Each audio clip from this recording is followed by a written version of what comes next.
Hey guys, Jared James here, and welcome to this week's edition of our virtual training broadcast. For those of you that are in the U.S., want to say Happy Thanksgiving to you. Hope you've had a great Thanksgiving. For the rest of you that are obviously not in the U.S., you didn't celebrate Thanksgiving, but I still hope that you had a great week. A lot of new people as usual, guys, so if you have questions, feel free to put them in our group on Facebook. We have our Jared James Coaching. You just put in Jared James Coaching. That group will pop up.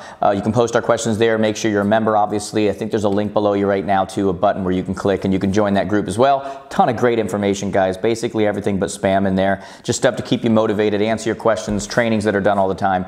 Make sure you're a part of that. As I've been saying the last couple of weeks, if you haven't watched the 2019 business planning training yet, you need to watch that. It's below you as well. You need to fill out for 2019 and really get what it is that you want in 2019, because you deserve to get it, because you know your numbers, you know your business, you know these things, not just because you want to get it. Okay, so make sure you do that. Make sure you're following, as always. Connect with Jared.com, Instagram and Facebook and Snapchat and YouTube. Released a lot of stuff this last week, so I hope you guys are not only on there, but you're active on there. For me, it's one of the easiest ways that I stay connected with you guys, and I know who everybody is the people who engage in those things is really the number one way that I do, okay? This week, guys, I'm going to be, actually in the coming weeks here, I'll be in Atlantic City for Triple Play. I'll be doing the opening keynote there, so if any of you are going to be there, let me know. And then I'll be in Buffalo for something, and then I'll be in Syracuse for something the week after my last trips of the year. So hopefully I'll get a chance to see some of you. Today I want to cover a topic that is an important topic. This is one today, guys. I know a lot of you watch in your offices and you've got a lot of people watching with you. Others of you are watching individually. I want you to really pay attention today right to the end, because I'm going to cover a lot of different things that we need to be doing right now. And I know we sent out the email and we said that I was going to talk about the question that a lot of people have going into this season, which is, should I list now or should I wait until the spring? And I'm absolutely going to cover that in detail, but I'm also going to cover some side topics that go along with that as well, that we need to make sure that we understand to really position ourselves as an expert in the area, okay? And so a lot of people right now, a lot of sellers are asking, should I list now or should I wait till the spring? Should I wait till it's nicer out? Should I wait until there's more buyers in the marketplace? Should I wait until... That's why this question really comes up. And this question, before I handle how you handle this question, is a great example of what I talk about many times when I talk about conversion, which is that you need to know the difference between a true objection and a delaying question. Meaning that many times when you're in a situation, a listing presentation, a buyer, or whatever it happens to be, there's a difference between an objection and a delaying question. And this question right here really kind of drives that home too, when someone says, should I list now or should I wait until the spring? Because the difference between an objection, a true objection, and a delaying question is that a true objection is a true objection. A true objection is the idea of, I don't want to buy a home outside of that school system. And then they see a home they like outside of that school system. That's a true objection. Are we okay with this or are we not okay with this? A delaying question is somebody who's ready to close, everything fits for them, they just don't feel comfortable closing yet, so they delay in order to close later on. A lot of times price or commission is a delaying question. I use the example all the time and I say that people don't go and take a test drive in a car, the car sucks, they hate it, it's terrible, they'd never drive it again in their life, and then come back to the dealership and go, well, shall we go sit down and see if we can make the numbers work? Because it doesn't matter. They're not going to buy it anyway. They're not going to talk price. Price many times is a delaying question. It's something where if you're willing to talk price, you are thinking of closing. This question, the reason that I bring this up is because this question of should I wait till the spring or should I list right now is a true objection. And the reason why for many people it's a true objection is because potentially it's a lifestyle change. Meaning that if we decide to list now opposed to waiting till the spring, I'm going to have to change my lifestyle a little bit. We have the holidays going on. We've got all this stuff going on. I don't know if I actually want to deal with bringing buyers through the house, us having to leave so that they can come see it. I don't know. That's a true objection, right? And so we need to handle this as a true objection, right? And by the way, one of the parts of a true definition of a real objection is that there's an objection handler. There's actually a way around it. There's actually talking them through that process, right? If they were to tell us that, you know, should I wait till the spring or should I list right now because I'm not going to shovel my driveway and it's in a heavily snowy area or something like that, that's more than an objection. That's not overcomable. We can't have people coming into their house when they're, if there's going to be snow on the driveway and the walkways and everything, and they're not going to shovel it and they're not going to, that's an objection where there's no handler. In this case, in many cases, when people say, should I wait or should I go right now, this is actually a true objection. They're not sure, but there are real handlers. There are things to talk about with them that educate them and let them know, yes, this is a good idea. No, this is not a good idea. Here's the effects of what this is going to be on you, or that's what a true objection handler does. Most people think an objection handler talks people into things, but that's not the case. What we're trying to do through an objection handler is we're trying to actually give them the facts so they can make the best decision for themselves. And what they don't do is make a decision based on emotion or based on what, you know, the people around them who don't even know the industry have told them, you should do this, you shouldn't do that, when they're not even educated enough to actually be answering that, okay? So there are actual things you say in this case. No different than when someone says, should I buy or should I rent? You have to know how to handle that. You can't just look at someone and say, you should buy because I have bills, and if you rent, I don't make as much. Like, that doesn't work. There's real words to use that are true, and they're educating, and they're, hey, I want you to do whatever's best for you and your family. All I know is that whether you decide to buy or whether you decide to rent, you're going to have a monthly payment, and you're going to be paying down somebody's mortgage, and the only question is whether you want to build your own equity or someone else's. That's a real answer. Like, everything I just said is completely true. I don't know who listens to that and says, I'd like to build someone else's equity, but that's a real answer. And so we have to know how to answer things. And in this particular case, this is no different. Here's two things that I want you to walk people through. And really, this is whether you ever get to the point that someone says, should I list now or should I wait till the spring? These two things I'm going to talk about, you should have ready and prepared right now, always available to you, because they may come up on your listing appointments, and you need to have it there in your back pocket ready to go, okay? And the first thing you want to do is that you need a chart or something that talks about rates. And there's a ton of places, in many cases, you know, places like Keeping Current Matters will show you this. You can just go Google and it'll show you pictures and diagrams of what's happened with rates and where rates are projected to go. But the first thing that we want to cover with them is we want to cover what's happened to rates and where we project rates to go. Because when someone says, should I wait now or should I wait until the spring, they also need to have the education to know that by the spring the rates are probably going to be higher.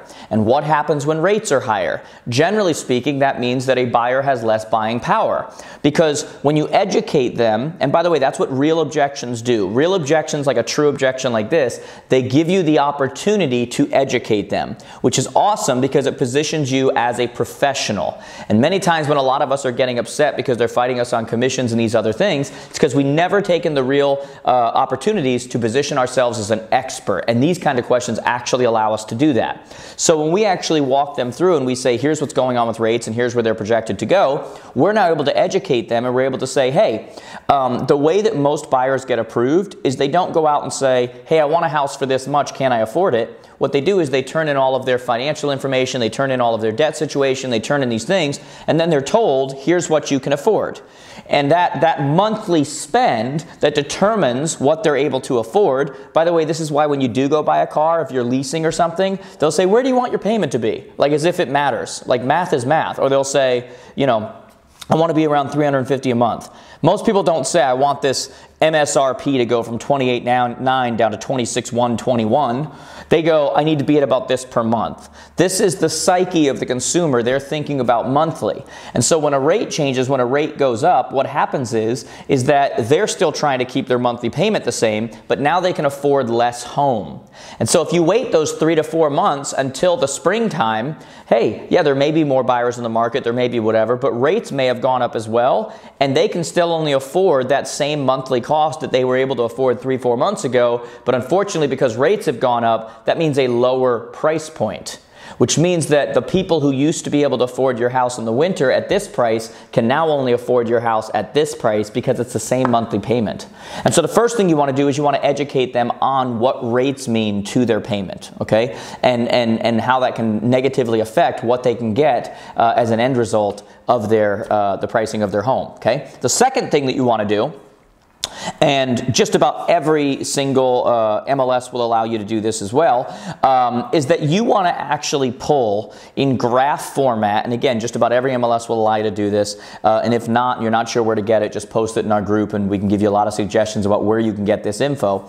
Is you want to pull in 2017 the number of sales month over month. In 2017, right? Last year, January, February, March, April, May, June, July. You guys know all the 12 months of the year. How many sales happen? How many sales happen? And it's going to start to show them, here's what went with sales, here's how many sales happened, here's whatever. And what it does is it also shows them sales happen in October, November, December, January, February. Sales absolutely happen then. It's not like everything just goes, boo, off the table.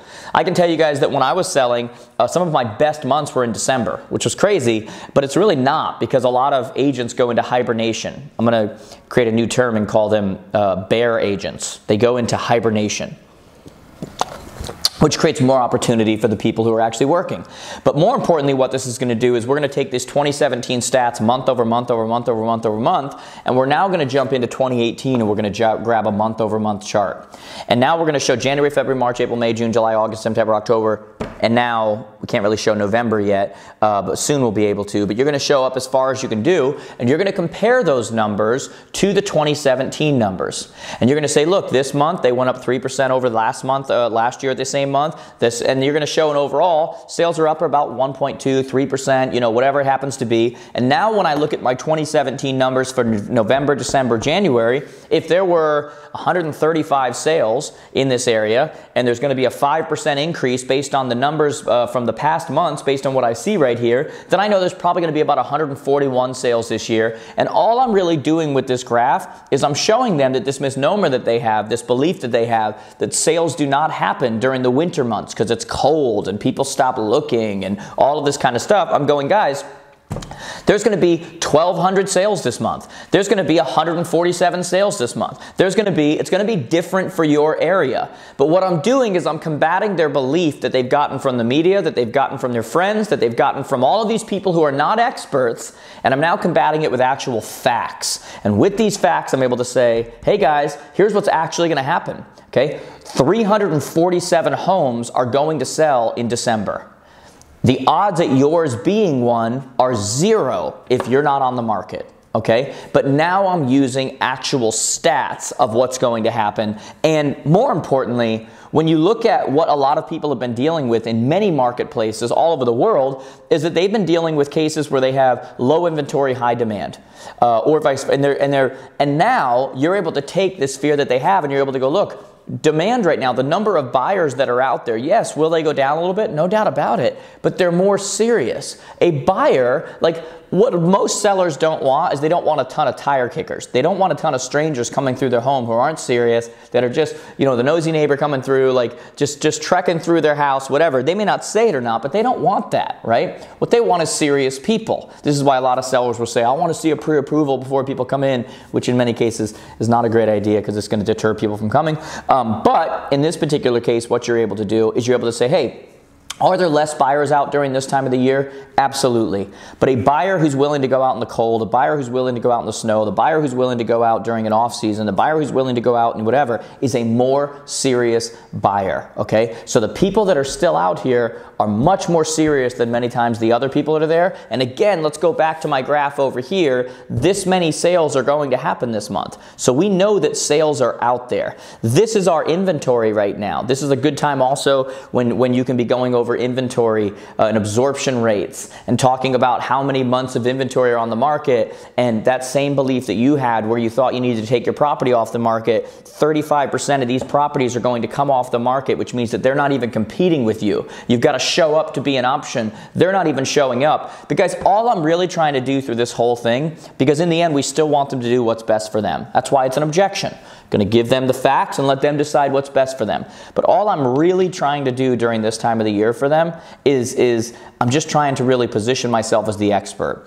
Because whether I sell it right now or whether I sell it in the spring and they decide to wait till then or whenever, remember, and this is a crucial point I want you guys to remember. Remember, it's principles over just strategies. It's principles over models or strategies. The principle here is that anytime someone gives you a true objection, anytime someone gives you a true objecting feature like that, it's an opportunity to position yourself as an expert, okay? More importantly, as I'm talking about these with you right now, and I'm saying, number one, you need to go over rates, you need to go over where they've been, where they're going to go, how that affects the payment. You know, people may be able to afford less in 4 months. And number two, you're going to go over the 2017 month-over-month number of sales, the 2018 month-over-month sales, showing them sales are actually happening. This is what's going on. But more importantly, I've said to you guys many, many times when I've said it, you've got to be creating content.